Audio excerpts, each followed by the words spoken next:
On a tous une idée de ce que veut dire propre, non? Quelque chose qui brille, qui sent bon. Mais dans le monde professionnel, la propreté, c'est bien plus qu'une simple impression. C'est une véritable science. Aujourd'hui, on va explorer ensemble les outils et les techniques qui permettent de mesurer ce que l'œil, lui, ne voit pas. On va commencer par une question qui a l'air toute simple. Une surface qui brille de mille feux, est-ce que ça veut dire qu'elle est nickel, débarrassée de tout ce qui pourrait être dangereux? Comme on va le voir très vite, notre œil est souvent le plus mauvais juge en la matière. Alors, pourquoi un tel besoin de contrôle? Pourquoi est-ce qu'on ne peut pas juste se fier à une inspection visuelle rapide? Eh bien, la réponse est simple. Les enjeux sont beaucoup trop élevés. Ce qui est vraiment intéressant, c'est que la propreté, ce n'est pas une fin en soi. C'est en fait un moyen d'atteindre des objectifs bien plus critiques, s'assurer qu'un protocole de nettoyage marche vraiment, améliorer la qualité globale et surtout être en règle avec des normes hyper strictes. On pense tout de suite aux hôpitaux ou à l'industrie agroalimentaire, où la sécurité, c'est une question de vie ou de mort. Pour aborder ce contrôle de manière scientifique, les professionnels ont divisé le problème en 3 grandes catégories. C'est vraiment la base de tout. Et voici notre feuille de route. D'un côté, il y a la propreté particulière, c'est-à-dire la poussière visible. Ensuite, la propreté microbienne.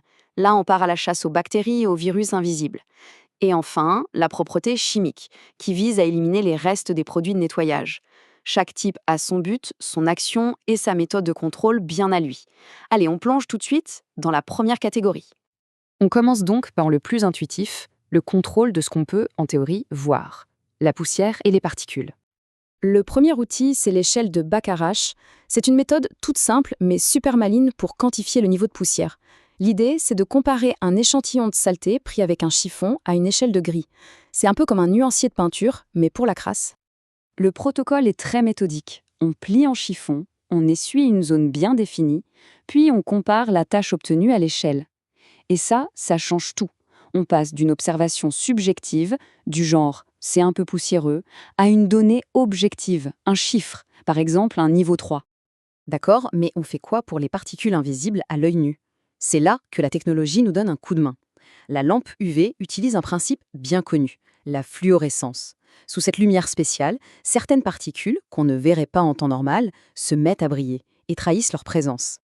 Pour que ça marche, il faut se mettre dans le noir. On éteint les lumières, on allume la lampe UV et on inspecte la surface. C'est un peu comme une enquête de police scientifique. D'un coup, les particules cachées apparaissent, ce qui permet de les compter et de savoir si c'est vraiment propre. Bon, on a géré le visible. Maintenant, on change complètement d'échelle pour plonger dans l'infiniment petit. C'est là que les enjeux sanitaires sont les plus importants, la lutte contre les microbes. L'outil le plus connu, c'est la boîte de pétri. Le principe est génialement simple. On prépare un vrai festin pour les bactéries sur une sorte de gélatine nutritive. On y dépose un échantillon de la surface à tester, et si des micro-organismes sont là, ils vont se régaler et se multiplier. Le point crucial, c'est que cette méthode demande de la patience. Il faut laisser le temps aux bactéries de former des familles assez nombreuses, des colonies, pour qu'on puisse les voir à l'œil nu. Et ce temps, c'est 48 heures, 2 jours complets d'attente. Et ce délai, c'est le point commun de toutes les méthodes traditionnelles, que ce soit les lames gélosées ou les écouvillons pour aller dans les petits coins. Le principe est toujours le même. Il faut cultiver pour pouvoir voir. Mais attendre 2 jours, c'est souvent beaucoup trop long. C'est pour ça qu'une technologie a tout changé, l'ATP-métrie. Au lieu de cultiver les microbes, on va chercher directement leur signature énergétique. L'ATP, c'est la molécule d'énergie de toute cellule vivante. La technique utilise la même réaction chimique que les lucioles pour faire briller cet ATP. Plus ça brille, plus il y a de vie, et donc plus il y a de contamination. Alors, si les méthodes traditionnelles prennent 48 heures, combien de temps faut-il pour avoir un résultat avec cette technique de pointe? Quasiment instantané, c'est une véritable révolution. En quelques secondes, on a une mesure précise. Imaginez une usine agroalimentaire, si on découvre une contamination 48 heures après avoir emballé des milliers de produits, c'est une catastrophe. Avec l'ATP-métrie, on teste une chaîne de production et on sait si elle est propre avant de commencer. C'est ça, le vrai game changer. Bien sûr, même si des outils instantanés existent, les méthodes classiques sont toujours très utilisées. Et une fois qu'on a le résultat, il faut savoir l'interpréter. Ce tableau, c'est justement le décodeur. Il montre comment on traduit les petits points sur une lame en un niveau de risque. Ça permet de savoir, grâce à des références précises, s'il faut agir ou non. On a parlé poussière, on a parlé microbes.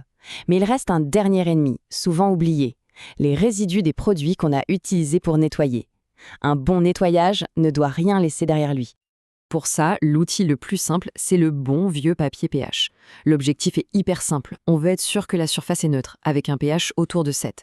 Si le papier indique que c'est trop acide ou trop basique, c'est le signal qu'il reste des résidus du détergent ou du désinfectant. Et le protocole est d'une simplicité déconcertante.